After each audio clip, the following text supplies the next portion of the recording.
Sadaqallahul azim. Alhamdulillah, segala puji dan syukur kita panjatkan kepada Allah SWT yang limpah kurnia, inayah dan taufik di sisi Allah SWT. Kita dapat sama-sama pada pagi ini insya-Allah kita nak baca kitab tafsir pagi ini, tafsir Ibnu Katsir rahimahullah.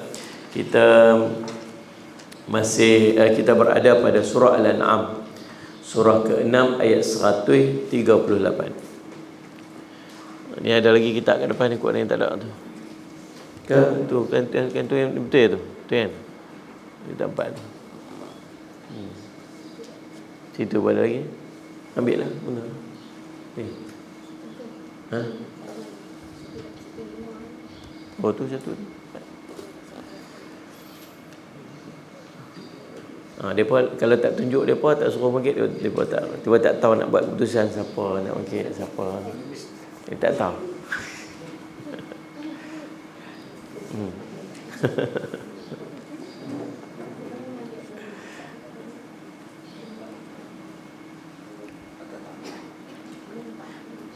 Allahumma salli ala Muhammad. Surah Al-An'am, surah ke-6 ayat 138.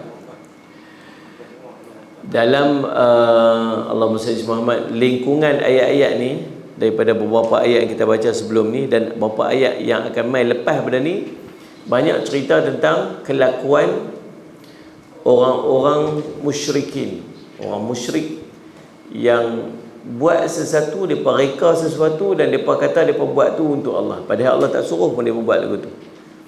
Ni jadi kat kita ni sebagai panduan, jadi dekat kita sebagai Allahumma salli ala Muhammad, ingatan bahawa jangan buat perangai ataupun kelakuan sebagaimana orang-orang musyrik ini. Hari ini kita akan tengok macam mana mereka pilih ada binatang-binatang ternak, mereka sendiri buat yang ni boleh makan, yang ni tak boleh makan, yang ni untuk berhala, yang ni bukan, yang ni untuk siapa-siapa. Dia mengharamkan apa yang telah Allah halalkan. Surah Al-An'am ayat 138. A'udzubillahi minasyaitonirrajim. وَقَالُوا هَذِهِ أَنْعَامٌ وَحَرْثٌ حِجْرٌ لَا يَطْعَمُهَا إِلَّا مَنْ نَشَاءُ بِزَعْمِهِمْ وَأَنْعَامٌ حُرِّمَتْ ظُهُورُهَا وَأَنْعَامٌ لا يذكرون اسم الله عليها لا يذكرون اسم الله عليها افتراء عليه سيجزيهم بما كانوا يفترون. Sadaqallahul azim. Dan mereka mengatakan, inilah haiwan ternak dan tanaman yang dilarang, tidak boleh memakannya kecuali orang-orang yang kami kehendaki. Siapa kami itu? Mereka lah, bukan kami itu, maksud Allah kehendaki, menurut anggapan mereka. Dan ada binatang ternak yang diharam menungganginya, dan ada binatang ternak yang mereka tidak menyebut nama Allah sewaktu menyembelihnya, semata-mata membuat-buat pembohongan ataupun kedustaan terhadap Allah. Kelak Allah akan membalas mereka terhadap apa yang mereka selalu adakan. Surah Al-An'am, surah ke-6 ayat 138. Mari kita tengok tafsiran daripada Ibnu Katsir rahimahullah ta'ala. Ali bin Abi Talha meriwayatkan daripada Ibnu Abbas yang menjelaskan al-hijr bermaksud haram. Wa qalu hadhihi an'amun wa harthun hijrun. Tu dekat situ. Hijrun itu bermaksud mengharamkan. Artinya haram. Di antara yang mereka haramkan ialah wasilah dan hal-hal yang lain yang mereka haramkan. Begitu juga dikatakan oleh Mujahid, Ad-Daha, As-Sudi, Qatadah dan Abdurrahman bin Zaid bin Aslam. Jadi ulama mufassirin kata antara benda yang mereka buat ialah mereka mengharamkan sallallahu alaihi Muhammad beberapa jenis binatang ternak, disebabkan mereka kata mereka buat tu untuk Allah, untuk Tuhan mereka. Qatadah mentafsirkan wa qalu hadhi an'amun wa harthun hijrun, dan mereka mengatakan, ini menurut anggapan mereka, inilah haiwan ternak dan binatang dan tanaman yang dilarang. Larangan ini diberlakukan syaitan yang mereka-reka sallallahu Muhammad untuk orang-orang musyrik ikut terhadap harta benda mereka sendiri. Syaitan membebankan aturan-aturan berat yang sama sekali tidak berasal daripada Allah. Ibnu Zaid dan Aslam mentafsirkan perkataan hijrun yang ini dilarang. Mereka melarang semua itu semata-mata untuk berhala-berhala mereka. As-Sudi mengatakan la yatma'uha illa man nasha'u bi za'mihim, tidak boleh memakannya kecuali orang yang kami kehendaki menurut anggapan mereka. Mereka sendiri senaraikan siapa yang boleh makan, siapa yang tak boleh makan. Mereka menyatakan haram dimakan kecuali orang-orang tertentu yang kami kehendaki sahaja. Allahumma salli ala sayyidina Muhammad. Ayat ini senada dengan firman Allah Ta'ala dalam surah Yunus ayat 59, qul ara'aytum ma anzalallahu lakum min rizqin faja'altum minhu haraman wa halalan qul Allahu adzina lakum am 'alallahi yaftarun. Katakanlah, terangkanlah kepadaku tentang rezeki yang diturunkan Allah kepada kamu, lalu kamu jadikan sebahagiannya haram dan sebahagiannya halal. Katakanlah, apa yang kamu berikan izin kepadamu tentang ini, atau kamu mengada-ngadakan saja terhadap Allah. Surah Yunus surah 10 ayat 59. Ada benda yang mereka saja haramkan, benda yang Allah halalkan. Ada kita kata haram dekat kita, kita mengharamkan, kita melarang benda tu kita makan. Contoh, ada orang dia tak makan itik, jangan bagi dia makan itik. Macam saya lah, saya tak kena itik. Ada orang tak makan kambing, kata-kata kambing, dia buat begitu. Makan apa itik, dia buat itu. Hang ni pasal apa hang kata begitu? Hang mengharamkan yang halal ke? Tak lah, dia tak lalu makan, terus ada suruh dia makan lah. Tuan-tuan buat pelan-pelan, pergi buat suara-suara, sedap makan, sedap lah. Ayam ni. Lepas tu sekali dia tahu-tahu kata mula dia makan, sedap-sedap. Lepas saya cuma esok tu abang dia, hantar nak makan apa semalam aku begitu. Apa dia tu? Tu itik dia tak pakai itik kan? Dia boleh muntah jangan main-main. Ada orang sakit, dia tak boleh makan yang tertentu, maka dia melarang diri dia untuk makan. Dia termasuk tak dalam orang yang mengharamkan apa yang telah dihalalkan? Taklah, bukan. Yang dimaksudkan ini ialah dia buat benda tu, kemudian dia kaitkan dengan Allah. Dia kata benda tu dia buat tu betul sebab Allah. Pasal apa yang tak boleh makan ni? Pasal yang ni dalam agama kita, padahal tak ada bola agama. Faham tak ni? Sallallahu alaihi wasallam. Baru ni ada seorang nak cerita, Nabi SAW cerita akhir zaman sallallahu alaihi wasallam. Di antara benda yang akan berlaku ialah benda yang berkaitan dengan arak. Arak ni akan diminum di merata-rata tempat. Setiap tempat akan ada arak orang minum. Allahumma salli ala Muhammad. Kemudian ada pula satu hadis yang lain, Nabi SAW kata orang akan minum arak dan orang akan menamakan arak tu dengan nama-nama yang lain selain pada arak. Ada. Memang jadilah kita namakan dia sebagai bir, sebagai liquor, sebagai tequila, sebagai apa lagi? Apa benda lah? Wine. Yang tu brand tu. Brand buah nama Timah pula. Tak ada kaitan dengan orang yang nama Fatimah. Dia pas saja pergi buat brand tu nama Timah dululah. Ia menamakan arak itu dengan nama-nama yang lain. Whisky, brandy, bukan bendi. Bendi itu kacang. Tanamlah pokok brandy, dia kata. Itu Piramli. Jadi semalam dia menamakan dengan nama-nama yang lain dengan tujuan untuk bagi mereka rasa tak bersalah mereka minum. Allahumma salli ala Muhammad. Allahumma salli ala Muhammad. Kata waktu zaman Sayyidatina Aisyah radhiyallahu anha masih ada, Nabi SAW telah wafat. mai satu rombongan daripada Syam, daripada Iraq, jumpa dengan Sayyidina Aisyah radhiyallahu anha. Lalu dia cerita, dia minta fatwa daripada Sayyidina Aisyah tentang amalan orang-orang di Iraq ataupun di Syam, saya tak ingat Iraq ataupun Syam, yang Allahumma salli ala sayyidina Muhammad, depa minum satu minuman, yang minuman itu dibuat cara arak, dengan tujuan untuk memanahkan badan pasal bila depa duduk dalam musim sejuk sangat, maka depa akan minum. Maka kata Sayyidina Aisyah radhiyallahu anha, dia namakan dengan nama selain daripada arak. Lalu kata Sayyidina Aisyah radhiyallahu anha, benarlah apa yang disebutkan oleh Nabi SAW dulu, akan ada nanti satu zaman yang orang akan minum arak dan orang akan menamakan arak itu dengan nama selain daripada arak. Dia nak bagi rasa, sebab dia dah jadi amalan tau, jadi benda minuman, benda biasa depa duk buat. Lepas tu depa nak, bila ada larangan, depa nak keluar supaya depa tak terasa kata benda tu haram, maka depa bagilah nama lain.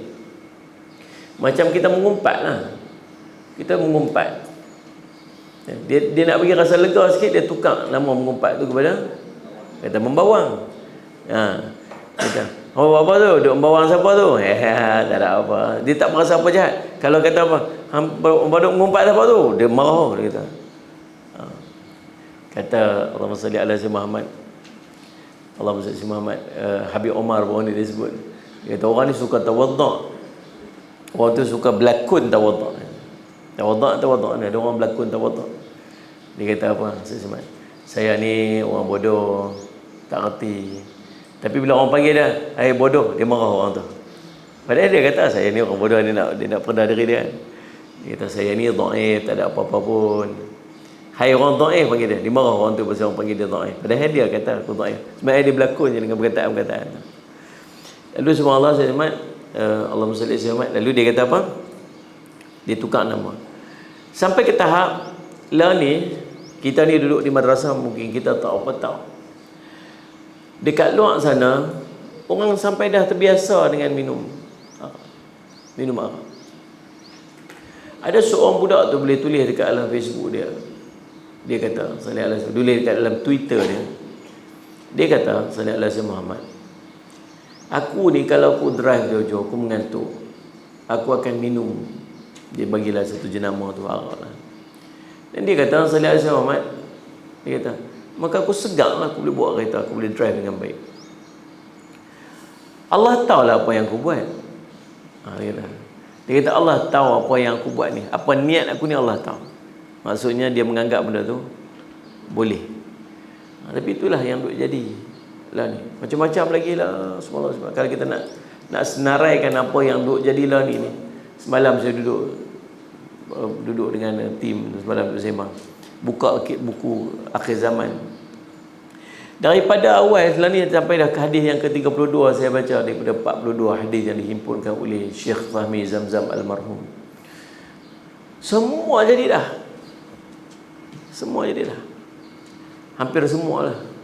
Ada satu je yang tak ideal lagi, yang saya baca di sekadar tanda kecil tu, ialah bila berimpun, orang bekat-bekat berimpun nak sembahyang tu, imam tak ada. Tu tak apa nak ada lagi lah, pasal kita ni masih ada lagi tu. Tapi yang lain ni semua jadi lah. Saya semak. Ada orang dia mula menghalalkan dengan berbagai alasan. Allahumma salli ala Muhammad. Ingatlah, tidak ada ubat daripada benda yang haram. Dia takkan jadi ubat kalau benda tu haram.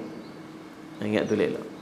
Baik, Allahumma salli ala Muhammad. Dan dalam firman Allah yang lain, ma ja'alallahu min bahiratin wala saibatin wala wasilatin wala hamin walakinnal ladzina kafaru yaftaruna 'ala Allahi al-kadzib wa aktsaruhum la ya'qilun.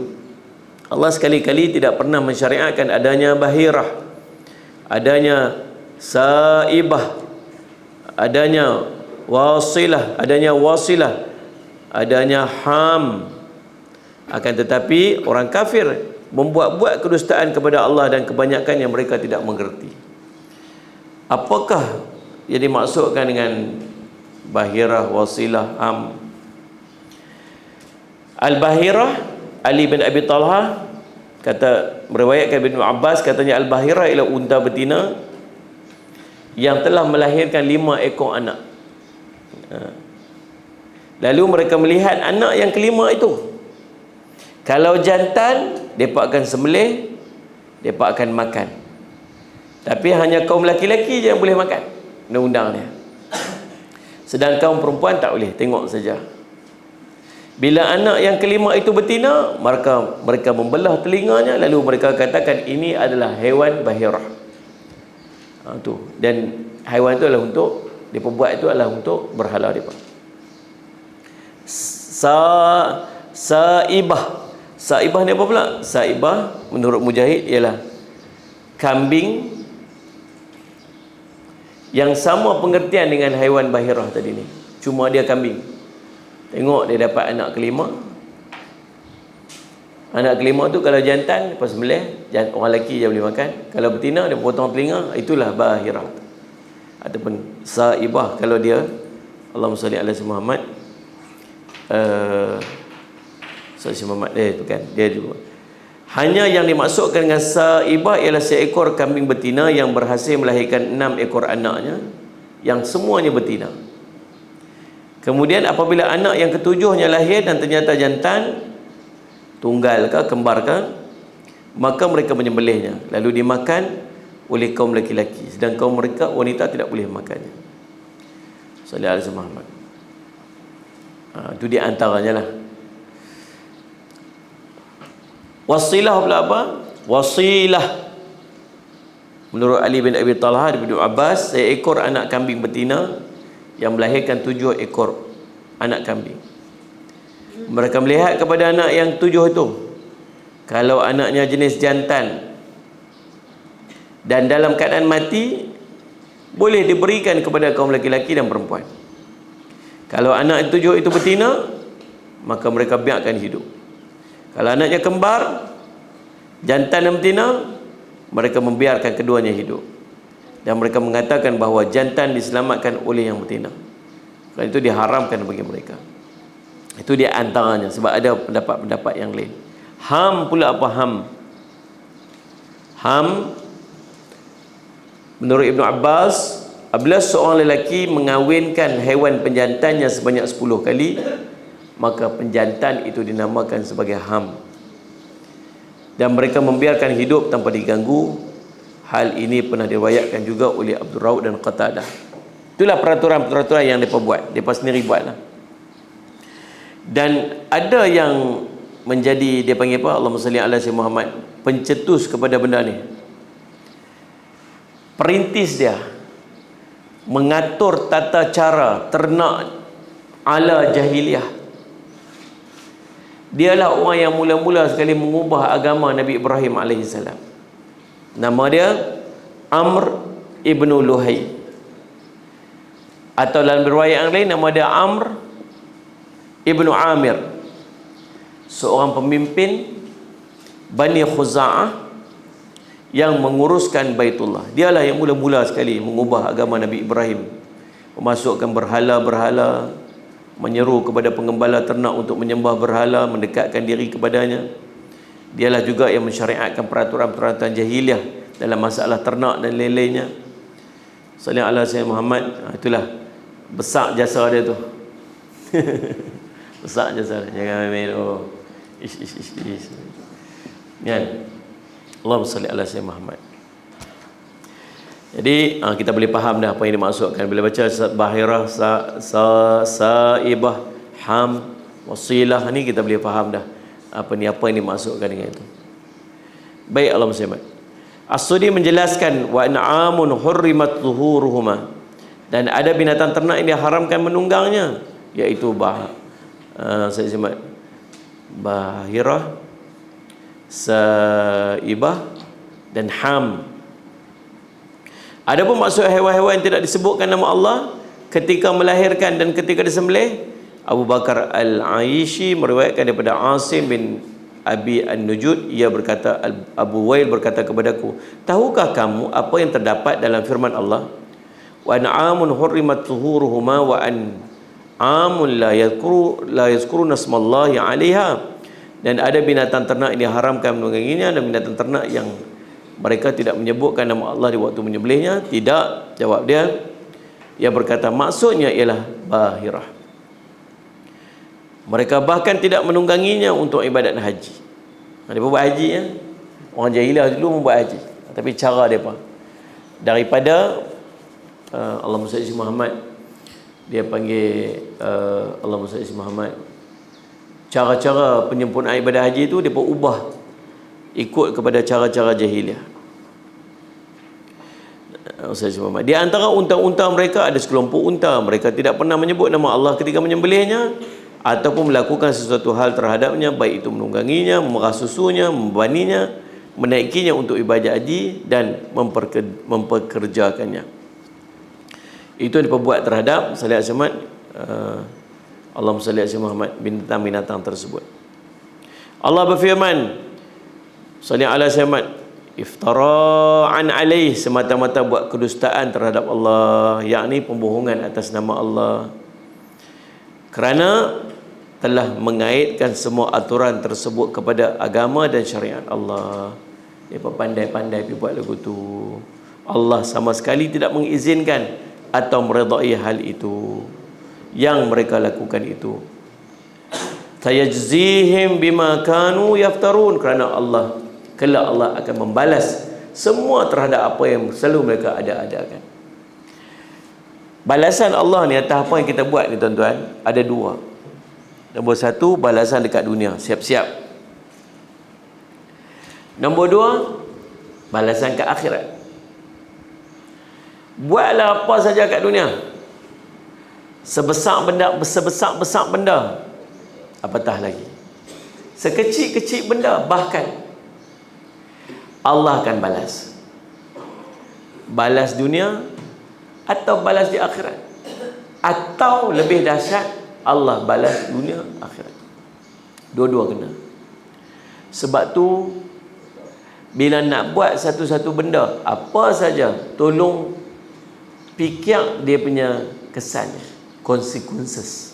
Tu bahasa orang tambun tulang. Kesan, fikir kesannya. Allahumma salli ala Muhammad. Kesan dia kat dunia, kat akhirat. Kalau dia buat baik, baiklah dia akan dapat, hidup dia akan tenang, dan Allah akan balas balik kebaikan kat dia. Kalau dia buat zalim, zalim ni ada dua, zalim kat orang dengan zalim kat diri sendiri. Allah juga akan balas kezaliman tersebut. Allahumma salli ala sayyidina Muhammad. Habib Umar baru ni cerita satu kisah. Dia cerita ada seorang anak muda, raja sangat sayang ke anak muda ni. Bahkan raja suka dengar nasihat daripada anak muda ni. Anak muda ni pi jumpa raja, dia boleh bagi nasihat direct dekat raja, dan raja dengar, raja suka kat dia. Tapi bila seorang tu rapat dengan raja, orang-orang lain pekat-pekat dengki, tak seronok dengar. Itu standard lah manusia. Bila ada orang yang penting, orang-orang dekat dengan dia, dia ada orang dengki, orang tak suka. Dan di antara yang tak suka ialah menteri-menteri yang duduk di sekitar raja tu. Budak-budak suka pergi jumpa raja, bahkan bagi nasihat pula kat raja tu. Kata budak anak muda ni, dia kata apa? Wahai raja, berbuat baiklah kamu kepada orang yang melakukan kebaikan.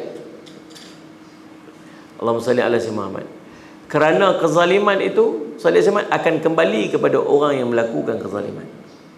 Faham maksud dia tu? Bila orang buat baik kat dia. Jangan buat jahat.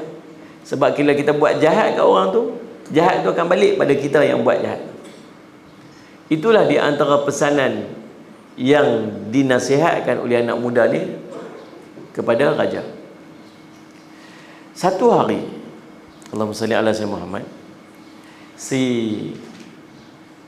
menteri tu dia rasa, aku nak buat sesuatu supaya budak ni tak ada lagi kat sini dan raja boleh tengok aku. Bila budak ni ada, kami geng-geng menteri ni orang tak heran, raja pun tak heran. Kalau budak ni tak ada, boleh tengok kami ni, menteri tu kata. Lalu apa dia buat? Dia pergi dekat raja. Dia kata kat raja, wahai raja, budak yang raja duduk sembang dengan dia tu, Dia tu sebenarnya jahat, suka cerita buruk tentang raja. Buruk dia lagu mana? Dia akan pi dekat orang, dia akan cerita, dia kata mulut raja ni busuk. Setiap kali duk cakap, busuk mulut raja ni, cakap mulut dia busuk, nafas dia bau. Itulah yang duk pi cerita kat semua orang. Dia kata, kamu ni buat cerita ke? Dia kata, tak, betul yang saya cakap ni betul. Apa bukti dia? Bukti dia kalau raja nak tahu, kalau tuanku nak tahu, nanti bila tuanku perasan, bila dia bercakap dengan tuanku, dia akan tutup mulut dia ni. Dia akan tutup mulut. Tu dia duk tahan bau tu lah. Lepas tu dia kata, tak apa, nanti saya akan panggil dia. Dia mai, kamu tolong pergi panggil dia, mai, saya nak tengok dia cakap lagu tu ataupun tidak. Tak apalah. Menteri ni dia panggil budak ni pergi rumah dia dulu. Dia kata, lu raja nak panggil hang. Tapi sebelum tu, sebab raja nak panggil hang, mai rumah aku dulu, aku jamu makan. Dia bagi jamu makan. Tahu dia makan apa? Dia bagi makan bawang, dia bagi makan bawang putih, bawang apa semua, benda-benda busuk-busuk kat mulut. Dia orang ni menteri jamu, takkan tak makan. Dia pun makan. Lepas makan siap tu dia bawa pergi jumpa raja. Lepas tu bila raja bercakap, dia nak bercakap dengan raja, dia tutup mulut dia tu. Dia tutup mulut dia tu sebab dia tak mau bau tu pergi kat raja. Lepas tu raja pun murka lah. Raja pun marah. Tapi raja tak marah lah kat dia betul-betul gitu. Raja pun kata, kamu keluar pada sini. Sebelum nak keluar tu, raja tulis satu surat. Dekat pegawai istana tu untuk tangkap dan bunuh budak ni. Bawa tulis surat, lipat-lipat surat tu bagi kat budak tu. Bawa surat ni pergi bagi dekat pegawai istana sekian. Biasanya bila orang dapat surat pada raja ni, satu pengiktirafan ataupun anugerah. Biasa kalau orang duk dapat surat pada raja ni, satu anugerah lah dapat. Pergi ambil hadiah kat sana, pergi tebus hadiah ni kat sana, pergi tebus pangkat ni kat sana, hadiah. Dia pun tulis. Dia macam biasa lah dapat surat tu, dia seronok lah sebab raja bagi surat kat dia. Satu pengiktirafan kat dia. Dia pun bawa nak buat. Dalam perjalanan nak pergi tu, menteri tu dia nak tahu lah apa jadi kot, dia pergi tahan budak tu. Dia kata, misal raja kata apa kat hang? Raja tak kata apa. Lepas tu raja buat apa kat hang? Ni raja bagi ni. Dia kata, lah, pasal apa raja pergi bagi hadiah pula kat dia? Kata menteri ni. Dia ingat kot surat tu surat hadiah. Dia kata apa? Hang tersebut, aku yang buat. Ni surat. Raja tu tulis apa? Raja tulis apa? Tangkap orang yang bawa surat ni, kemudian bunuh dia. Tangkap orang yang bawa surat ni, bunuh dia, bungkus dia, kemudian buang dia. Macam tu lah lebih kurang. Dia ni duk ingat sebab raja selalu bagi hadiah-hadiah apa-apa dalam bentuk tulisan suruh pergi claim dekat pegawai-pegawai sana. Dia pun minta, mai kat aku yang uruskan hang ni pergi untuk jumpa raja, aku yang patut layak ni, mai kat aku. Tapi raja bagi kat saya, ambillah kat aku. Hang tu siapa? Dia pun ambil. Budak tu pun tak apa, aku suka hang lah. Budak tu pun pergi, dia tu pun ambil. Dia pun pergi jumpa, dengan pegawai sana. Dia pun bagi. Dia bagi surat tu, pegawai sana pun terus tangkap dia. Dia kata, pasal apa ni? Dia kata, apa salah orang ni? Aku tak tahu. Raja tak pernah salah. Tengok surat ni kata apa? Sila tangkap orang yang bawa surat ni, kemudian bunuh dia. Dia kata, tapi bukan aku ni, orang lain ni. Tak tahu, bukan. Pasal hang yang bawa surat ni. Kemudian akhirnya ditangkap dan kemudian dibunuh. Dibunuh. Lepas tu, lepas orang tu kena tangkap apa semua, yang budak ni pergi balik kat raja. Raja pun heran. Ada lagi? Kau patut dia mati dah, kena bunuh dah. Dia kata, ada lagi. Dia kata, kamu tak ada? Dia kata, tak. Mana surat yang kau bawa tu? Tu kata menteri tu, dia nak sangat, saya pergi kerja. Dia kata, tak apalah, aku nak tanya. Dia kata, betul kan dia buat cerita kat orang, kata aku ni mulut busuk apa semua? Dia kata, tak, saya tak pernah buat cerita tu. Dia kata, tak pernah cerita kat siapa pun mulut busuk ke apa, tak betul tu. Itu semua fitnah kat saya. Habis tu pasal apa yang bercakap tutup mulut tu? Dia kata, Dah menteri tu dia kata dia suruh makan suruh makan nak bawa pergi jumpa raja. Tu yang saya cakap, saya tutup mulut, saya teguk mulut, saya bau busuk kena kat raja. Kata betul lah yang kamu kata apa ni, perbuat baiklah kepada orang yang berbuat baik, kerana kezaliman itu akan kembali kepada orang yang melakukan kezaliman tersebut. Itu pengajaran kita boleh ambil. Ingat, buat apa pun, buat baik, buat baik. Kita ni hidup kan berapa lama pun, buat baik. Buat baik dengan orang, Allah akan balas kebaikan kat kita. Jangan risau. Jangan duk rasa kecewa pula bila kita buat baik pada orang tak kata apa kat kita. Kita buat baik, buatlah sampai teruk-teruk sampai tak ada siapa pun tengok aku buat ni lah.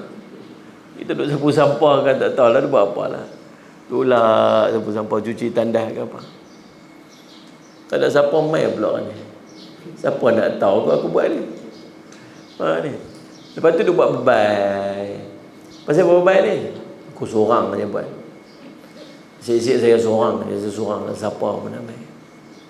Pasal begitu dua hal orang kata terima kasih kita. Orang kata orang ni siapa buat cuci ni apa semua. Tak payah sebut nama lagi. Ni pula nak buat nama apa tak? Buat nama apa? Beda. Lagi ada mak beda pula lagi. Contoh. Dia kalau boleh nak buat nama tu. Saya yang telah mencuci tandas ini. Sekian, terima kasih, harap maklum. Kan? Ingat, Allah tahu apa kita buat. Kita buat baik apa pun Allah tahu. Kita buat seorang-seorang pun Allah tahu. Kita duduk seorang-seorang sembunyi-sembunyi pun Allah tahu. Kita bangkit 3-4 pagi kita buat kerja kita pun Allah tahu. Kita buat satu benda untuk kemudahan orang lain, Allah akan balas kebaikan itu kat kita. Kita jangan risau. Jangan risau. Kita duduk kat madrasah ni lagi lah. Ingat, apa benda kita buat kat madrasah ni semua ada hubung kait dengan orang. Kita buat apa kat madrasah ni pun semua ada hubung kait dengan orang. Kita lepas satu sampah tu, kita makan satu benda, kita ambil tu benda, kita buang je kat bawah tu. Ada hubung kait dengan orang tak? Ada, sebab sekali ada orang terpaksa akan angkat tu. Ada sekali akan ada orang mai akan tengok macam mana madrasah kita kotor pasal kita. Maksudnya apa saya kita buat? Kita lepas apa benda apa dalam paip rumah kita tu, daripada paip rumah kita tu, kita rasa macam tak ada apa-apa, tiba paip tu sangkut dengan orang tak? Sangkut orang sebelah tu, sangkut dengan orang ni, orang nak pergi mengaji. Rumah dia jadi masalah pasal rumah tu. Apa saja benda kita buat, ingat ada hubung kait dengan orang. Kalau kita buat baik pun ada hubung kait dengan orang, jangan risau. Sebab kita duduk di madrasah, kita bukan duduk seorang-seorang. Yang kita buat tu, walaupun kita buat tu seorang-seorang dan tak ada siapa pun tengok, budak-budak ni juga akan ada kesan dia. Budak-budak yang menghafaz Quran, yang mereka bukan takat baca Quran, satu huruf mereka nak hafal tu, satu ayat tu dia berulang sampai 40 kali paling kurang. 40 kali. Satu huruf kita baca tu dah 10 kali ganda. Tengok ni, 40 kali. Jadi 40 kali ganda. Satu huruf saja. Kalau satu perkataan tu ada 10 huruf, ni dah 400 kali ganda. Tahu ada siapa dapat tu? Siapa-siapa yang ada hubung kait dalam hidup dia. Siapa dia? Orang yang duk buat kerja, orang yang duk apa-apa dalam madrasah. Sebab tu jangan risau, jangan letih, jangan rasa kalat kalau siapa pun tak tahu apa kita buat, sebab Allah tahu apa kita buat. Nah, yang baik pun sama, yang buruk pun sama. Kita buat benda tak elok, ada hubung kait. Ada orang berhenti, ingat. Ada orang keluar daripada madrasah. Mai jumpa dengan saya. Saya tak boleh duduk kat madrasah. Pasal apa? Pasal ada seorang makcik tu dia suka kata kat saya. Ini cerita zaman dulu ni. Tahun 1979 waktu madrasah ni baru buka. Dia kata, dia tak boleh tahan pasal ada seorang makcik tu suka kata dia. Dan dia keluar lah ni, apa dia buat saya pun tak tahu. Tapi daripada kalau betul lah apa yang dia kata, kalau betul apa yang dia kata, kalau tempoh tu dah katalah 5 tahun daripada dia keluar.